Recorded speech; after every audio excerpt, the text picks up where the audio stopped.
Islam, Authoritarianism, and Underdevelopment. A Global and Historical Comparison. AHMETT. KURU. San Diego State University.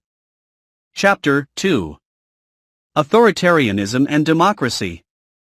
Muslim countries have a disproportionately high rate of authoritarian rule. In 2018, although 3/5 of all countries in the world were classified as electoral democracies, less than 1/5 of Muslim countries were classified in this category. Analyzing Freedom House's democracy scores for other years also reflects a long-lasting disparity between Muslim countries and the rest of the world. What explains the problem of authoritarianism in Muslim countries? The chapter begins with a critical analysis of Western colonialism and occupation as contributing factors for authoritarianism. It then critically examines the arguments about the influence of Islam, particularly in relation to the issues of patriarchy and secularism, in sustaining authoritarianism. Next, it elaborates the role of the ulama, in terms of their alliances with authoritarian rulers and their promulgation of authoritarian ideas regarding gender relations, public order, and Muslims' relations with non-Muslims. It also explains the impact of rentierism, particularly oil rents, in fostering authoritarianism in the Muslim world. Finally, the chapter explicates how the connections between rentierism and authoritarianism in Muslim countries are effects of not only rich oil reserves but also economic underdevelopment in these countries. Western colonization and occupation. It is difficult for recently decolonized countries with young political institutions to establish democratic polities. With modern borders often drawn by former colonizers, decolonized countries also face challenges forming national identities, which further inhibits democratization.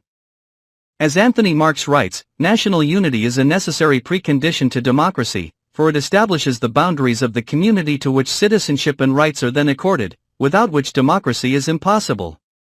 More than 4/5, 42/49, of Muslim countries became independent after the end of the World War II, therefore, their democratic deficit has often been attributed to the legacy of colonialism.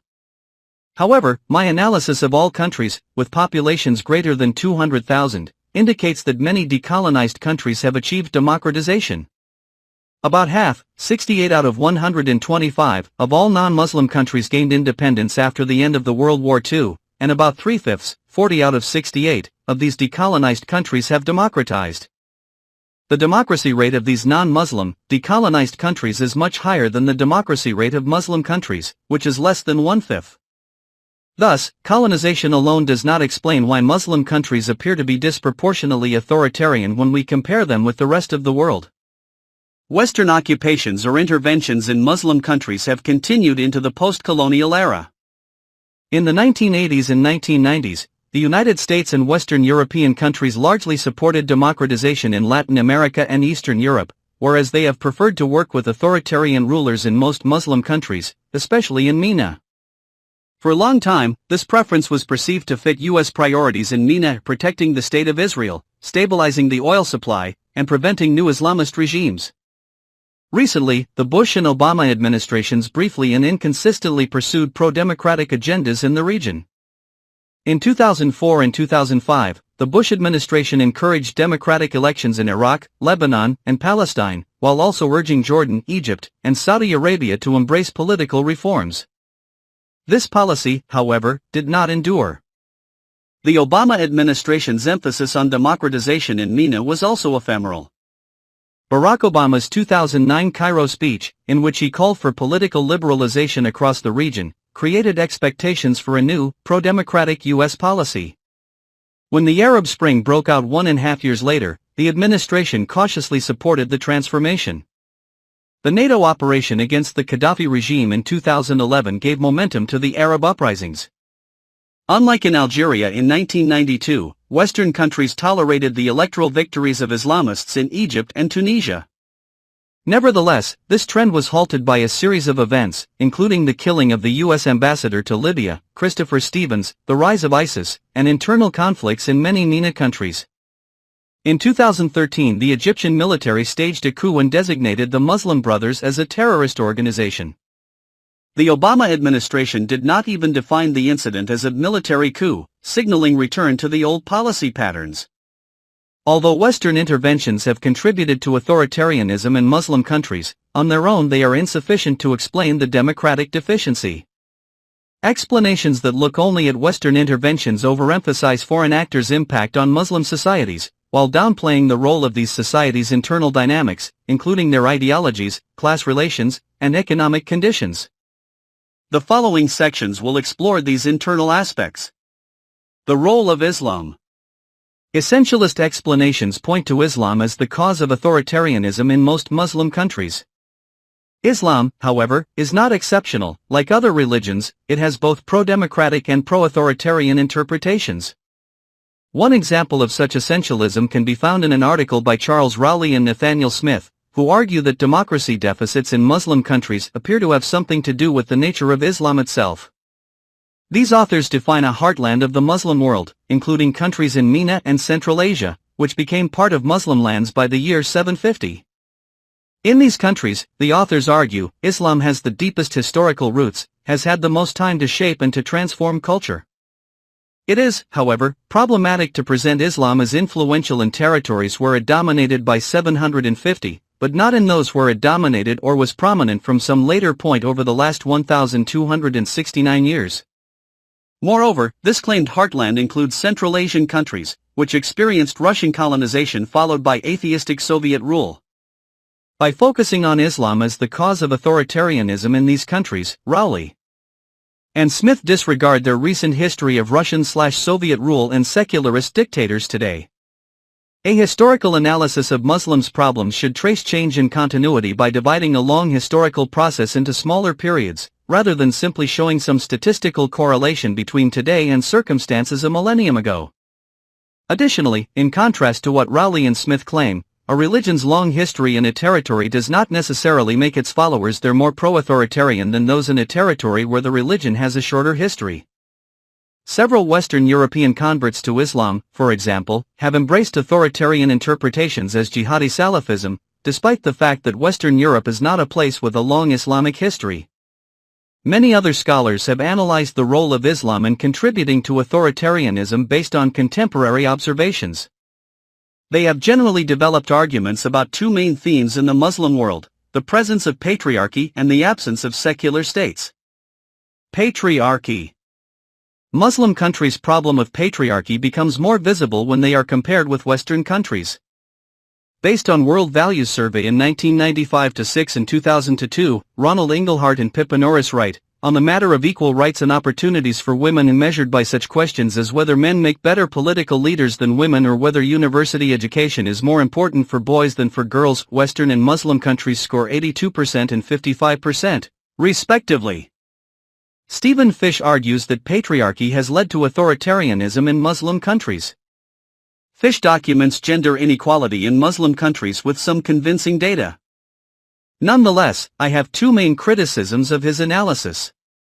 First, the causal mechanism between patriarchy and authoritarianism is controversial. Western history has shown us that democracy and patriarchy can coexist. Even today, there are democracies coexistent with patriarchy, such as India. Moreover, gender equality can be seen as an effect, rather than a cause or necessary condition of democratization. For example, women became chief executives in 4 Muslim countries of Pakistan, Bangladesh, Turkey, and Indonesia when these countries held democratic elections. Second, I find Fish's data about the sex ratio of men to women questionable. Fish argues that the average sex ratio of Muslim countries is very high, especially in comparison to Catholic countries. For him, a higher sex ratio often reflects lower status for and poorer treatment of women and girls, and the imbalance cannot be explained without reference to neglect of girls' health care and nutrition and sex-selective abortion. I double-checked the numbers by using Fish's data source, United States Census Bureau. In 2010, the sex ratio of aggregated populations of non-Muslim countries, 101.3, appeared to be almost the same as the sex ratio of the aggregated populations of Muslim countries, 101.5.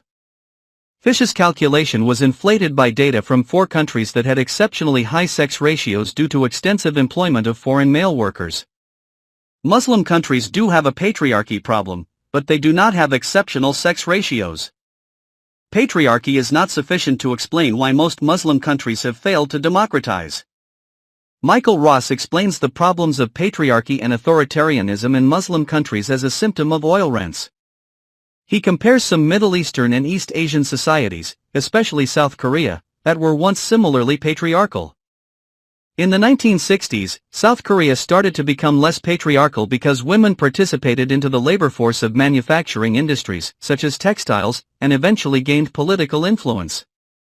In the oil-rich Middle Eastern societies, by contrast, oil has weakened the export-oriented manufacturing sector, due to appreciation of the national currencies, and thus limited the job opportunities for women in this sector, while also maximizing unearned household income through state allocations, thereby reducing women's incentive to work.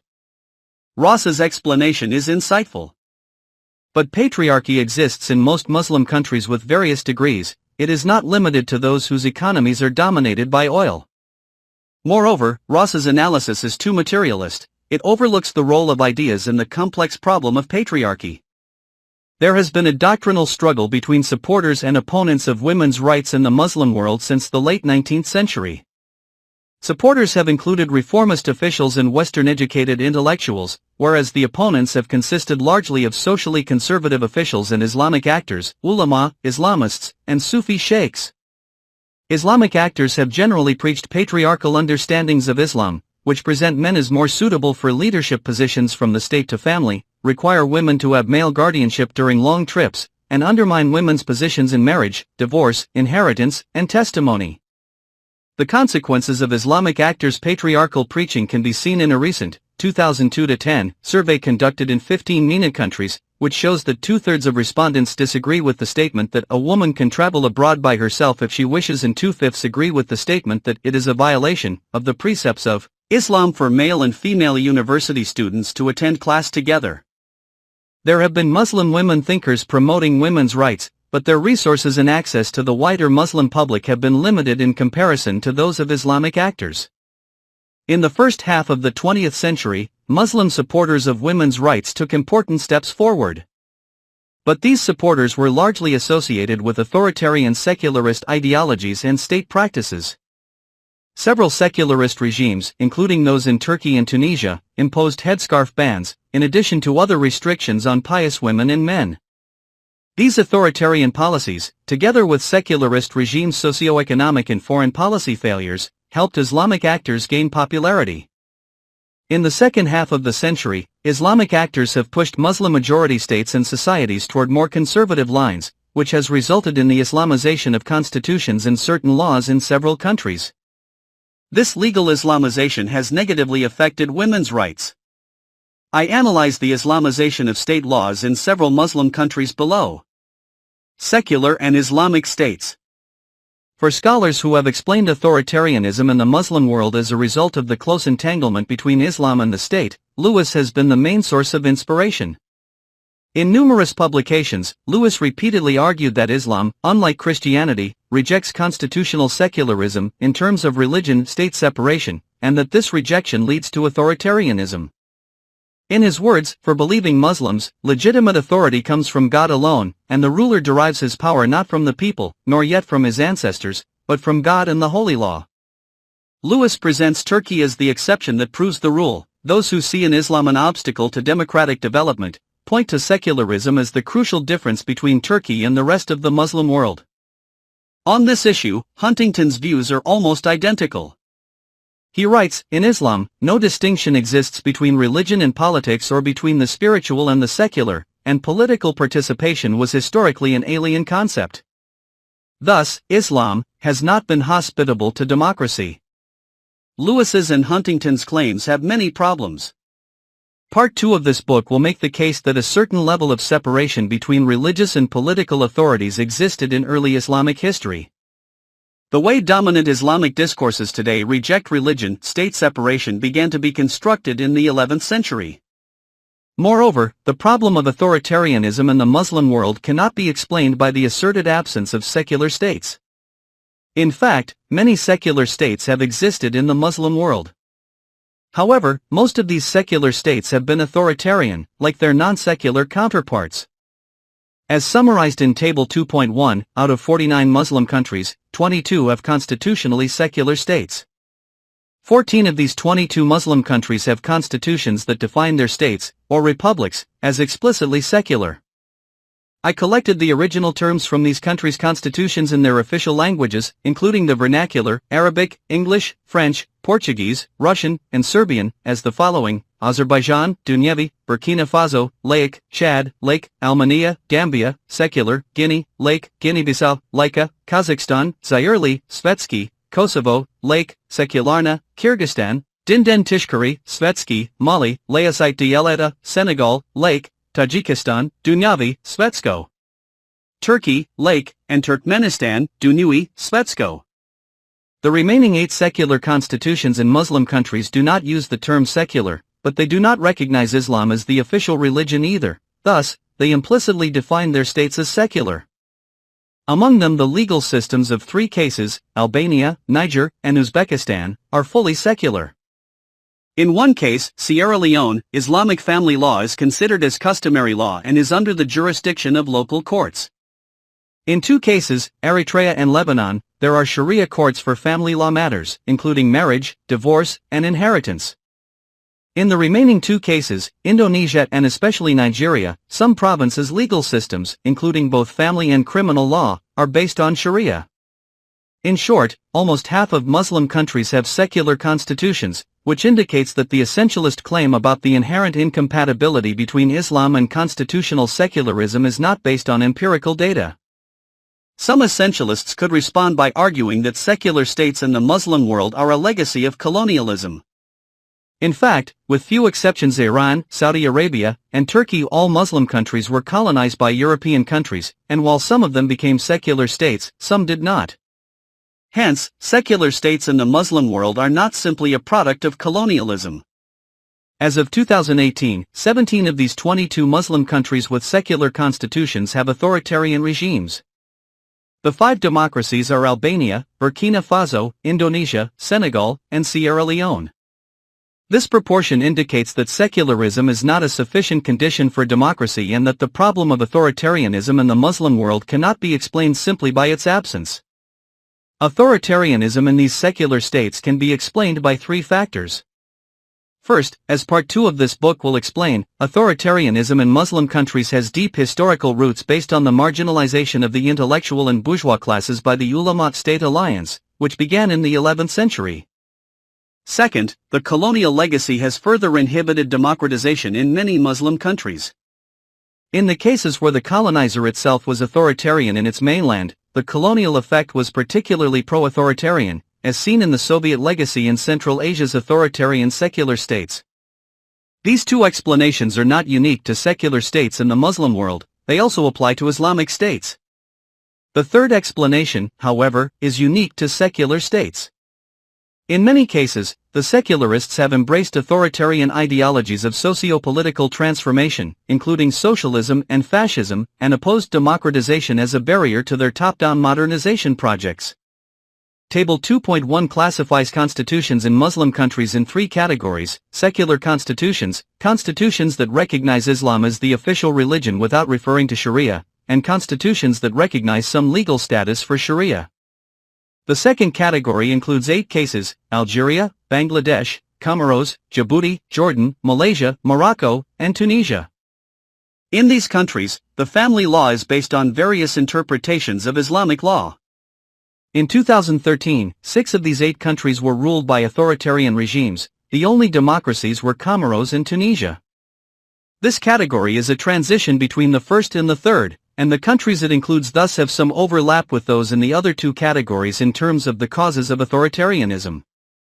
In countries in the third and last category, constitutions refer to Sharia as or the legal source or specify a compatibility requirement with Sharia for laws to be constitutional. 19 countries: Afghanistan, Bahrain, Brunei, Egypt, Iran, Iraq, Kuwait, Libya, Maldives, Mauritania, Oman, Pakistan, Qatar, Saudi Arabia, Somalia, Syria, Sudan, the United Arab Emirates, UAE, and Yemen, are in this category.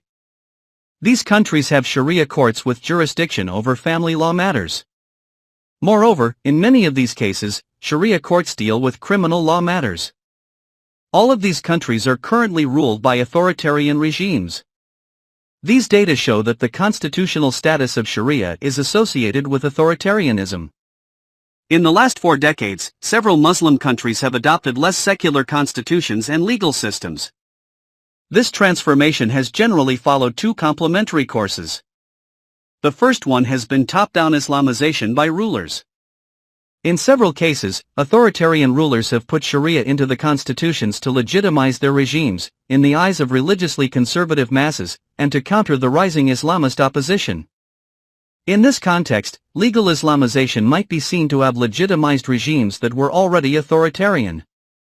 The second course has been a more bottom-up Islamization through socio-political mobilization. A combination of various factors, such as the global trend of religious revivalism, authoritarian and ineffective policies of secularist regimes, and political efforts of Islamists, led to this mobilization. We have seen either or both of these courses of Islamization in different cases. Iran officially became an Islamic state, as did Afghanistan, Sudan, and, unified, Yemen. In Egypt and Pakistan, articles about Sharia were put into the constitution, and the legal roles of the ulama and Sharia courts expanded. More recently, certain provinces of Indonesia, Malaysia, and Nigeria adopted Sharia laws. The ruler of Brunei declared the Islamization of the legal system. In 4 cases of civil wars, in Iraq, Libya, Somalia, and Syria, there occurred a sharp move toward legal Islamization via new constitutional articles referring to Sharia. In all these cases, legal Islamization has been associated with further authoritarianism of the political regime. Of course, the relations between Islamic mobilization and democracy are complex.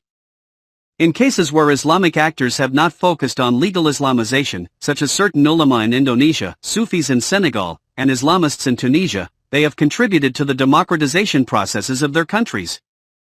Although in various cases Islamists captured power, the class which most expanded its legislative and judicial influence was the ulama, who claimed the authority to interpret Sharia.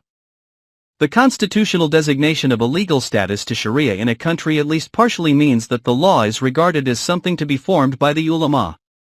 This arrangement is almost the opposite of the democratic notion of lawmaking by parliamentarians based on changing conditions in public opinion. In other words, the way the ulama produce Islamic law excludes the people's participation in the legal process, therefore, it inherently contradicts democratic processes and ideals. There are 2 conclusions. First, the essentialist arguments about Islam overlook the historical as well as the contemporary complexity of Islam's relations with the state. There have existed many secular states in the Muslim world, yet authoritarianism remains widespread. Second, for the last 4 decades, the role of the ulama in both lawmaking and the judiciary has expanded throughout the Muslim world.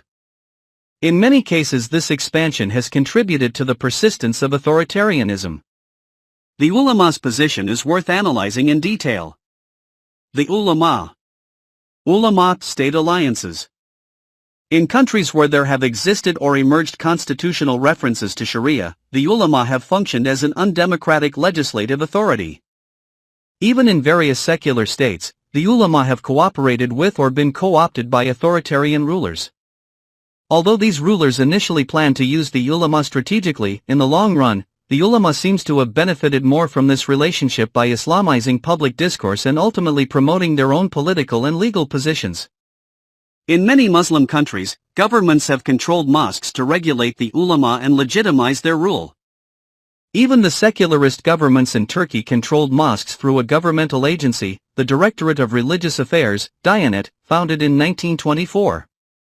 Since then, all imams in Turkish mosques have been state servants, and the government has controlled the content of preaching there.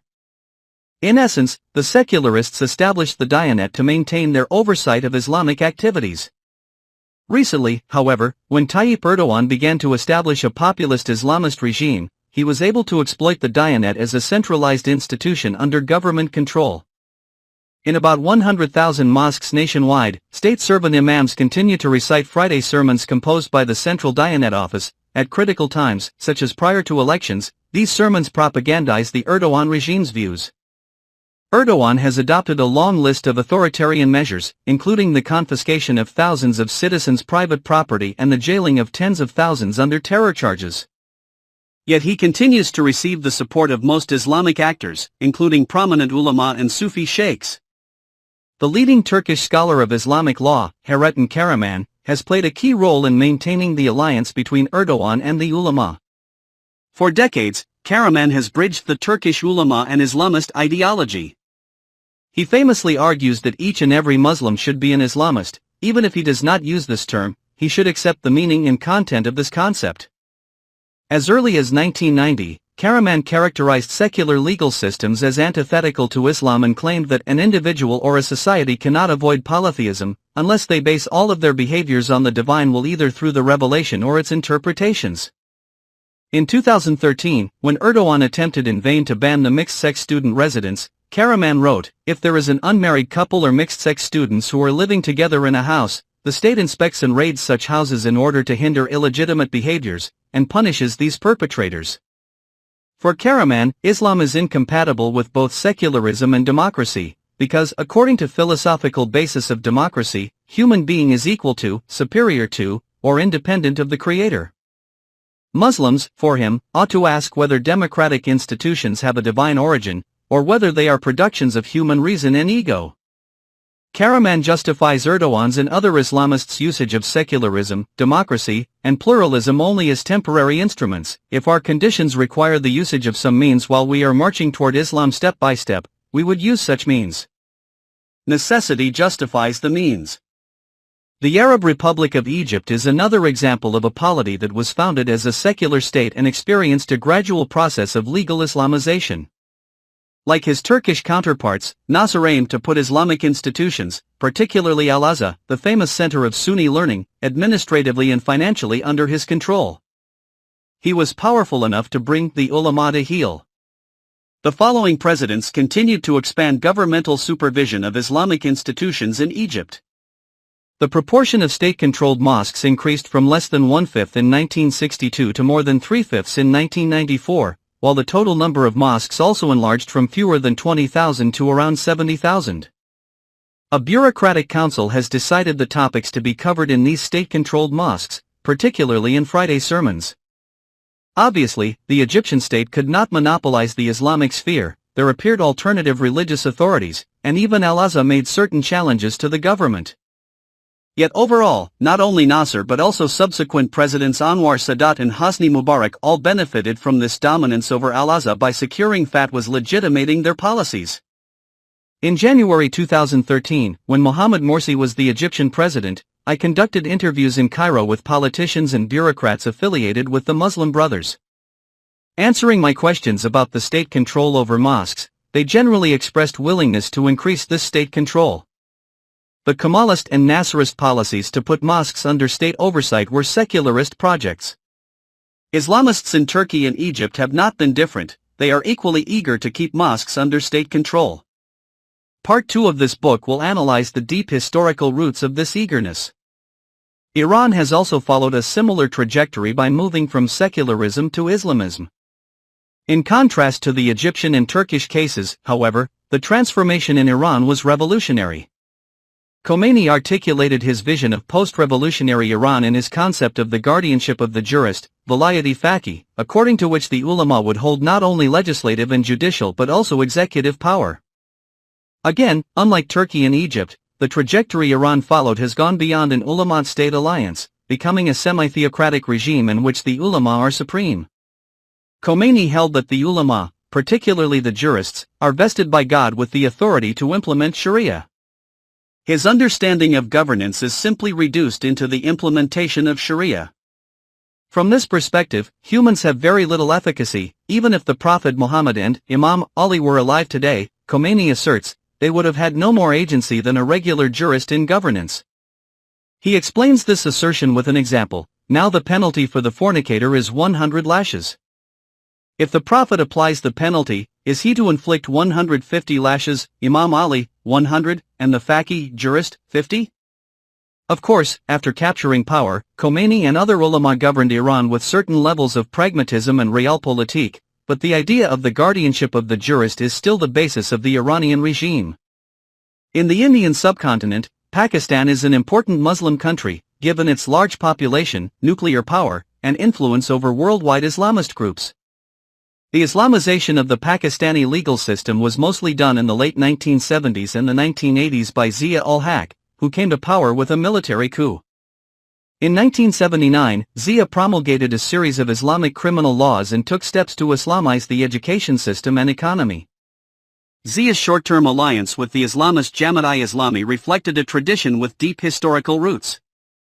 In the words of Mumtaz Ahmad, Zia embodied the classic formulation of Islamic polity, a good and pious Muslim who was committed to the enforcement of the Sharia in consultation with the ulama and the Jamaat-e-Islami.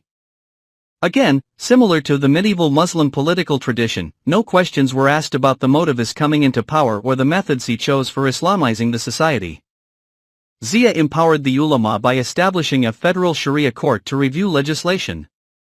But he did not let this court take progressive steps. In 1981, when the court declared stoning as un-Islamic in a case of adultery, Zia packed the court with new judges, who overruled the decision. From the era of Zia to the present, certain Islamic actors in Pakistan have promoted authoritarianism and restricted religious freedom of non-Sunni and non-Muslim minorities, as well as restricting women's rights. The processes of political and legal Islamization seen in these four major Muslim countries reflect a broader trend in the Muslim world. Different forms of alliance between the rulers and the ulama have helped entrench authoritarian regimes. Disappointed by modernist authoritarian regimes, Muslim masses have shown support for Islamist authoritarian regimes in several cases. This transformation has been inspired by certain authoritarian ideas, whose historical origins generally go back to the 11th century. Medieval ideas, modern authoritarianism. It is very difficult to challenge the statist and conservative discourses of the ulama and interpret Islam in an individualist and progressive manner. The ulama's authority to interpret Islam based on their rigid epistemology has been very well established in Muslim societies. There is also a hierarchy within the ranks of the ulama that prevents younger ulama from devising new and creative ideas. As a result, the ulama have preserved Islamic legal texts' liberal content, including those related to corporal punishment, one-man rule, patriarchy, violating privacy, and discriminating against non-Muslims. Whenever they find convenient conditions, these ideas have moved from madrasa textbooks to political systems. As analyzed in Chapter 4, Ghazali was an influential scholar of the 11th century. His revival is still widely read, mostly by Sunnis but also by Shias. This influential text includes misogynistic statements that promote patriarchy. Another 11th century scholar, Mawardi, is still regarded as the leading theoretician of the Caliphate. Like Ghazali's revival, Mawardi's Ordinances of Government has been widely read. Both books emphasize the duty of commanding right and forbidding wrong in ordering public life. These medieval texts' influence on the present can be seen in the contemporary institution of the religious police, which has been established with different forms in several countries, including Saudi Arabia, Iran, and Malaysia. Mawardi emphasizes that the Caliph authorizes some individuals to act as public morality officers, while volunteers can also maintain public morality to a certain extent. This duty includes a broad list of issues such as forcing men to fulfill the Friday prayer, preventing men and women from speaking together in public, pouring out alcohol, destroying most musical instruments, policing financial frauds, and even forbidding men from dyeing gray hair black unless as a preliminary to participating in a holy war and punishing anyone who dyes his hair black in order to win favor with ladies. By contrast, there is no emphasis on the state authority in the writings of Ghazali. For him each Muslim should command right and forbid wrong. A child can pour out his father's alcohol depending the level of the latter's possible anger and retribution. Ghazali defines several steps of commanding right and forbidding wrong, including providing information, giving polite advice, then threatening advice, physical intervention, and finally coercion. While following these steps, individuals do not need permission from political authorities. They can even use violence if necessary. Ghazali also emphasizes other aspects of commanding right and forbidding wrong, which sound more positive for a modern reader, such as intervening whenever there is an injustice and speaking truth to power in the face of oppressive ruler. To put these ideas into practice in contemporary societies would be to establish either an authoritarian state with a religious police, a la Mawardi, or an anarchy in which citizens constantly intervene in each other's daily lives, even by force, a la Ghazali. In short, the central Islamic concept of commanding right and forbidding wrong needs a modern interpretation to become compatible with democracy and individual freedom. Similarly, medieval interpretations of Islam regarding Muslims' relations with non-Muslims are not compatible with democracy. Medieval Muslim states designed their relations with non-Muslim subjects through the concepts of protected people, dhimmi, and poll tax, jizya. Although these states' treatments of Christian and Jewish subjects were much better than Christian states' treatments of Muslims and Jews, their concepts and policies are incompatible with today's democratic and human rights standards. Abdulaziz Sachedina quotes the leading 9th-century jurist Shafi'i, who argued that Muslim rulers should prohibit their Christian subjects from building new churches, riding horses, and wearing dress similar or equal to that of Muslims. Sachedina concludes, most of the past juridical decisions treating non-Muslim minorities have become irrelevant in the context of contemporary religious pluralism, a cornerstone of interhuman relations. Even in the mid-19th century, Ottoman rulers left aside the medieval conceptions of Islamic law regarding Muslims' relations with non-Muslims and initiated a series of legal reforms. The Ottoman ulama did not have sufficient power to publicly resist these reforms. However, like the ulama of other countries, they kept medieval interpretations on these subjects in textbooks taught in madrasas. In order to solve contemporary problems of authoritarianism, patriarchy, and religious discrimination, Muslim countries need creative intellectuals. These countries, however, have had various barriers to the flourishing of intellectuals. Many Muslim countries have passed blasphemy and apostasy laws, which have further restricted freedom of conscience and intellectual life. These laws have been applied against a small number of individuals, but this limited application was enough to create a general atmosphere hostile to critical thinking. In 1995, a Sharia court declared Egyptian intellectual Nasser Abu Zaid to be an apostate and his marriage to be null because he proposed some reformist approaches to interpreting the Quran. Throughout the Muslim world, intellectuals who criticize orthodox views have faced various threats, including being labeled as apostates, native Orientalists, or lackeys of Western agenda.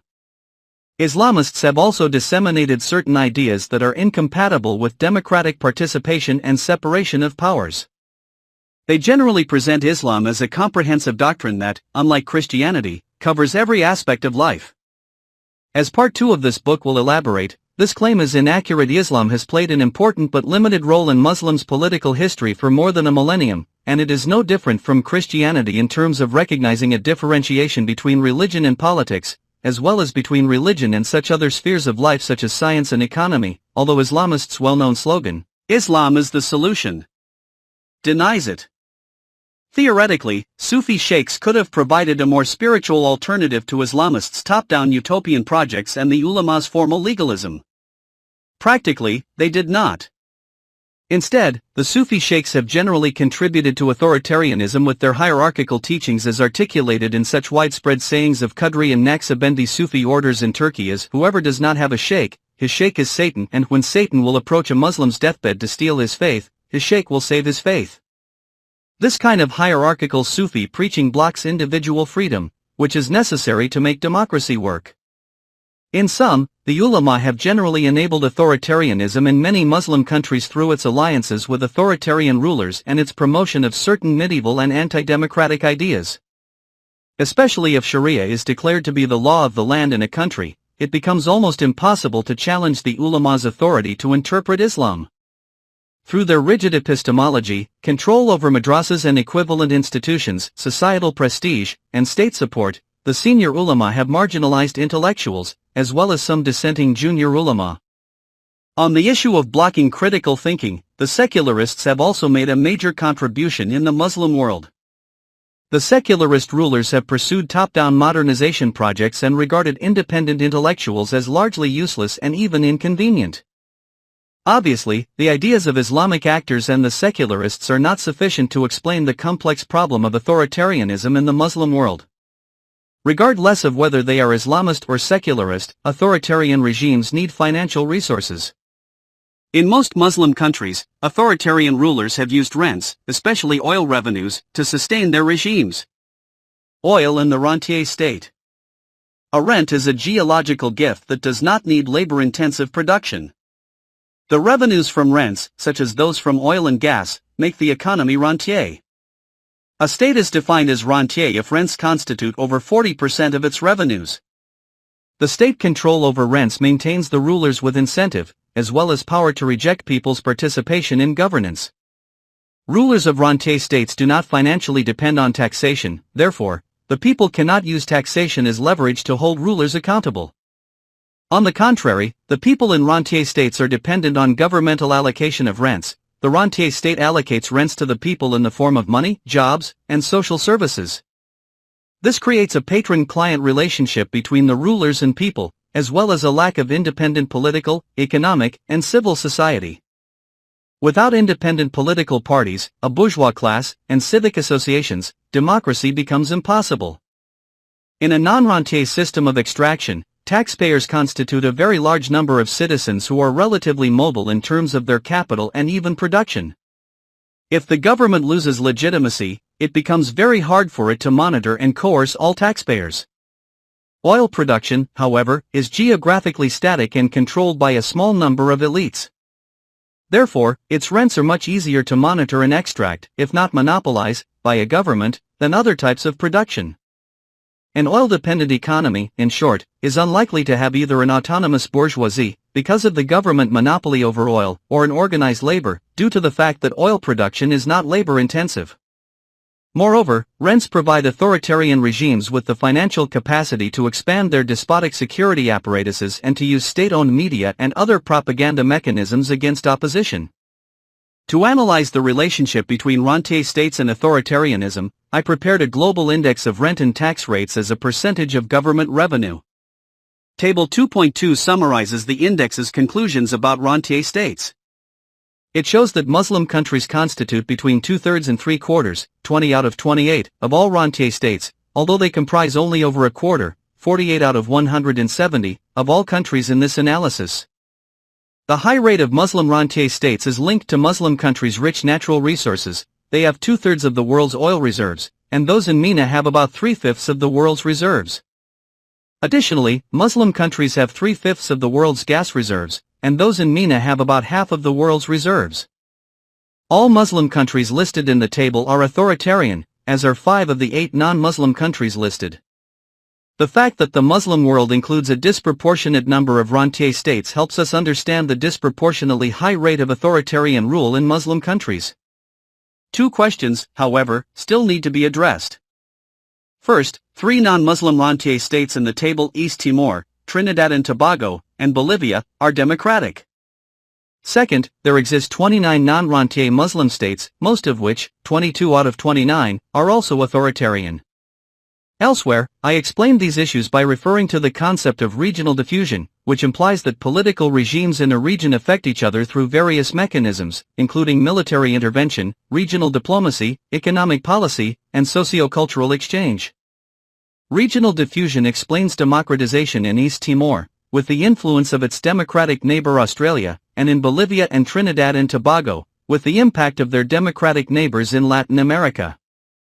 By contrast, oil-poor countries in the MENA region and Central Asia have been under the political and economic influence of their oil-rich and authoritarian neighbors, such as Iran, Saudi Arabia, and Kazakhstan.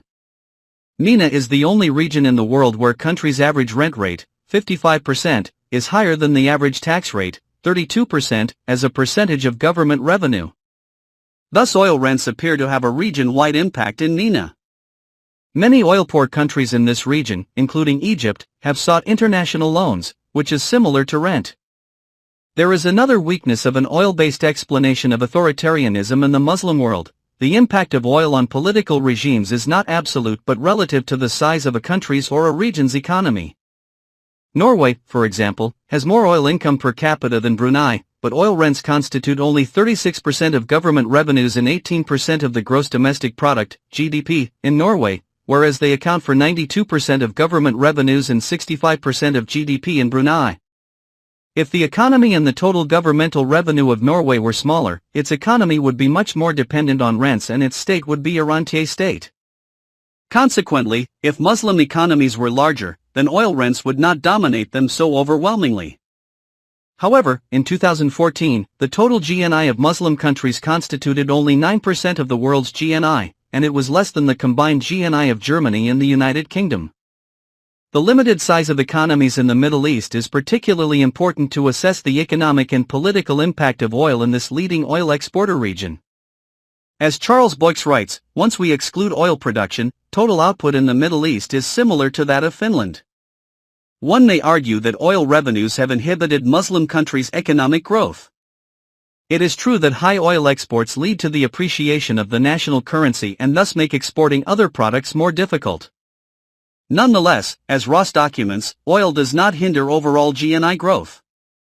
In fact, Muslim countries' economic conditions were even worse in the early 1970s, when they began to receive large oil revenues. In 1970, the rate of the total GNI of Muslim countries in the world's GNI was smaller, only 4%, than it is today. The next section will briefly assess Muslim countries' economic underdevelopment and its connection to authoritarianism. Economic underdevelopment. Scholars have extensively studied and debated the association between economic development and democracy. For some, the former causes the latter, while others are skeptical about such a direct causal relationship. In a recent work, Boyks and Susan Stokes argue that economic development both causes democracy and sustains it. Elsewhere, Boyks reiterates, whereas 94% of the countries with a per capita income above $10,000 held free and competitive elections in 1999, only 18% with a per capita income below $2,000 did so. With regard to the Muslim world, Alfred Stepan and Graham Robertson developed an important argument about the association among economic underdevelopment, Arab/non-Arab identity, and authoritarianism. If a country becomes democratic despite having a GNI per capita less than $3,500, Stepan and Robertson call it an overachiever. If a country is authoritarian notwithstanding its GNI per capita of more than $5,500, they call it an underachiever. For the authors, if a country's GNI per capita is between $3,500 and $5,500, then it is theoretically indeterminate whether it is likely to be democratic or authoritarian. With data from 2004, Stepan and Robertson categorized 8 Arab countries as underachievers and found not a single non-Arab Muslim underachiever. By contrast, 5 non-Arab Muslim countries were overachievers, whereas no Arab country was in that category. As a group, non-Arab Muslim countries exceeded their predicted level of democratization based on their level of GNI per capita, while Arab Muslim countries failed to reach their expected level. In conclusion, Stepan and Robertson argue that while there is no Muslim democratic deficiency, there is an Arab democratic deficiency. Using 2010 and 2013 data, I retested Stepan and Robertson's thesis. The updated data had 3 results supporting their argument: there was still no Arab overachiever, the number of Arab underachievers increased from 8 to 10, Qatar, Kuwait, the UAE, Oman, Bahrain, Saudi Arabia, Lebanon, Algeria, Egypt, and Jordan, in the order of highest to lowest GNI per capita, and the number of non-Arab overachievers was still 5, Senegal, Bangladesh, Comoros, Sierra Leone, and Niger. Yet the 4th result substantially weakened their argument: there were 8, instead of 0, non-Arab underachievers. During the period between the 2 analyses, 8 non-Arab countries, Brunei, Malaysia, Iran, Kazakhstan, Azerbaijan, Maldives, Turkmenistan, and Kosovo, experienced a substantial increase in GNI per capita without corresponding democratization. Among these 8 non-Arab underachievers, 6, Brunei, Malaysia, Iran, Kazakhstan, Azerbaijan, and Turkmenistan, are rentier states. Their GNI per capita became inflated given the sharp increase in oil prices after the U.S. invasion of Iraq in 2003. Among 10 non-Arab underachievers, 7 are also rentier states. GNI per capita is not a good predictor of democratization for oil-rich countries where oil revenues inflate GNI. These countries earn money without establishing a complex economy, which would include industrial production, technological sophistication, division of labor, specialization, and skilled labor. Such a complex economy would require a complex political system governed by democratic principles and institutions. Oil-rich Muslim countries, on the contrary, have reached high levels of GNI without having a complex economy, therefore, their GNI levels are not correlated with their political systems. The next chapter will explore how and why Muslim countries lack complex economies. Conclusion. Authoritarianism in the Muslim world is a phenomenon with multiple causes. Although Western policies such as support for reliable authoritarian rulers have worsened conditions for democratization in Muslim countries, these foreign policies can be seen more as effects than as causes of Muslims' own ideological, political, and socio-economic conditions. It would also be misleading to explain the complex problem of authoritarianism by simply referring to Islam's alleged rejection of secularism. Rather than making sweeping generalizations about Islam, it would be more effective to focus on the specific roles of Islamic actors, the ulama, Islamists, and Sufi sheikhs. These Islamic actors have generally contributed to the problems of patriarchy and authoritarianism in many Muslim countries, though in some cases their contributions have been more progressive and democratic. Whether these Islamic actors ultimately strengthen authoritarianism or support democracy derives from their religious and political ideas. This chapter has provided a selection of some illiberal ideas, originally articulated by some 11th century ulama, on patriarchy, commanding right and forbidding wrong, and Muslim rule over non-Muslims.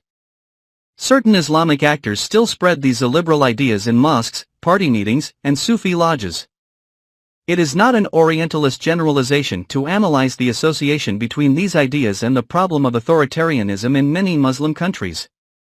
Islamic actors preaching and political activism have driven the recent trend of political and legal Islamization in many Muslim countries. From the 1920s to the 1970s, the dominant political and legal trend in the Muslim world was secular. In the last 4 decades, however, Islamization has gradually gained salience in the politics and legal systems of many countries. In several crucial cases, ulama-state alliances were created or revived. Nonetheless, the struggle between secularist and Islamic forces still continues. This chapter has documented the existence of secular constitutions in a large number of Muslim countries. These data indicate that the claim about the inherent incompatibility between Islam and the secular state has no empirical basis. Most of these secular states, however, are authoritarian. Thus, the problem of authoritarianism in the Muslim world cannot be explained by the absence of secular states. The fact that both secular and Islamic states are mostly authoritarian signals the deeper historical and socio-economic roots of authoritarianism in the Muslim world. In addition to their shared responsibility for authoritarianism, secularist and Islamic actors have also been similarly anti-intellectual. For Islamic actors, intellectuals are too critical of religion and too Western-minded, therefore, their ideas are potentially un-Islamic, if not anti-Islamic. Secularist politicians have generally regarded intellectuals as obstacles to their top-down and authoritarian modernization projects. The common anti-intellectualism of secularists and Islamic actors suggests that this problem too has deeper historical and socio-economic causes. A major economic problem in the Muslim world has been rentierism. Both secularist and Islamist regimes have been financially dependent on rents, particularly oil rents. Democratic polities are normally based on a mutual relationship between the rulers and the people. The latter pay taxes and thus hold the former accountable. In rentier states, however, the rulers are not financially dependent on the people's taxes. Instead, the people are dependent on the ruler's allocation of rents.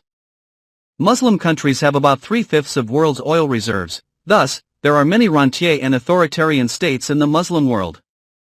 The oil-based explanation helps us better understand not only authoritarianism but also violence in Muslim countries. Scholars have emphasized that oil-rich countries are more likely to have interstate and intrastate military conflicts, largely because potential rents are incentives for groups to fight to capture resources. Especially in MENA, oil rents have led to authoritarianism, which in turn has increased the probability of violence.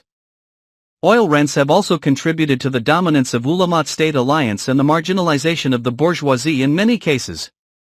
The bourgeois class was already peripheral in Muslim countries when the mass oil revenues began in the early 1970s. Since then, Muslim-majority rentier states have controlled oil rents and made the emergence of an independent bourgeoisie almost impossible in their territories. The business elites in various Muslim rentier states have been too entangled with the government to become an independent bourgeoisie. Without an independent bourgeoisie that can check the power of the ruling class, democracy cannot work. In the words of Barrington Moore, no bourgeois, no democracy. Through mechanisms of regional diffusion, the impact of oil rents has gone beyond state borders and affected even oil-poor countries, particularly in MENA. The regional diffusion approach suits my comparative framework too. Several chapters of this book explore Muslim and Western European cases as two region-like entities, both of which exhibit internal mechanisms of diffusion.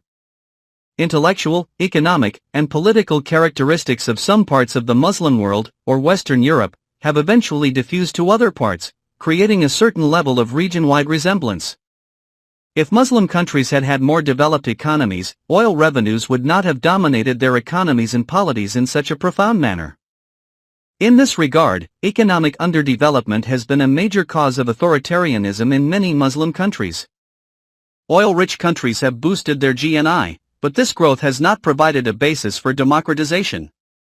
Democratization might be fostered by a complex economy, which has been absent in most Muslim countries. Chapter 3 will analyze this absence.